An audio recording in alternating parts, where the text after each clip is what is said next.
के अंधरिया में उठी उठी छवड़ी चाटो हिया अकेले में आचार और कई दिल को घाटा ना ले जाई के पाटना लागो छवड़ी जी जा तोहार अरे कई दिल को घाटा ना ले जाई के छपरा लागो छवड़ी जी जा तोहार।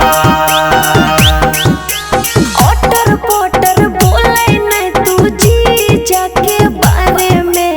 जीजा मोर रोहे पोरो दे अरे सौ से बदन हम रखनी जोगा के केहू से करैनी नहीं दे अरे सौ से बदन हम रखनी जोगा के केहू से करैनी नहीं दे ललका फिदा देबो के साली सुताइबो गाला बजोड़ के ललका फिदा देबो के साली सुताइबो गाला बजोड़ के फुसुरा फुसुरा बोलबो के साली भागा में भुड़का खोल के फुसुरा फुसुरा बोलबो के साली भागा में भुड़का खोल के।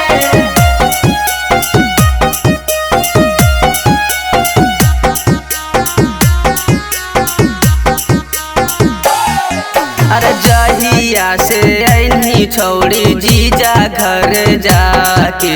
खिलल जाहो गलिया तोहार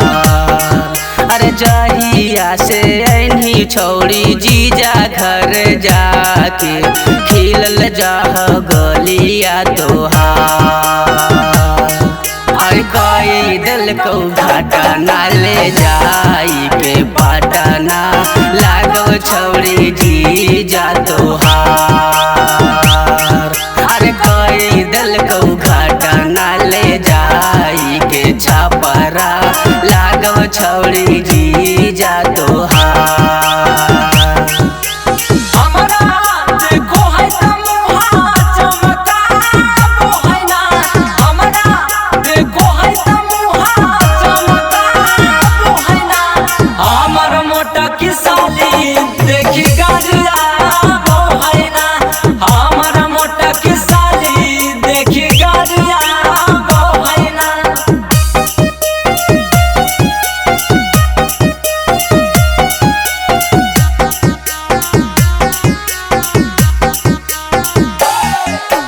देखे के मोर चिकन बदनिया रे छोड़ा काहे तोर टपक होला देखे के मोर चिकन बदनिया रे छोड़ा काहे तोर टपक होला और सौ से बदन हम रखनी जोगा के केहू से करैनी नहीं दे और सौ से बदन हम रखनी जोगा के केहू से करैनी नहीं दे।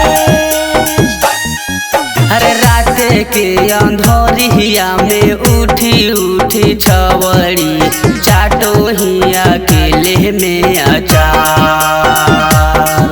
अरे रात के अंधरिया में उठी उठी छवड़ी चाटो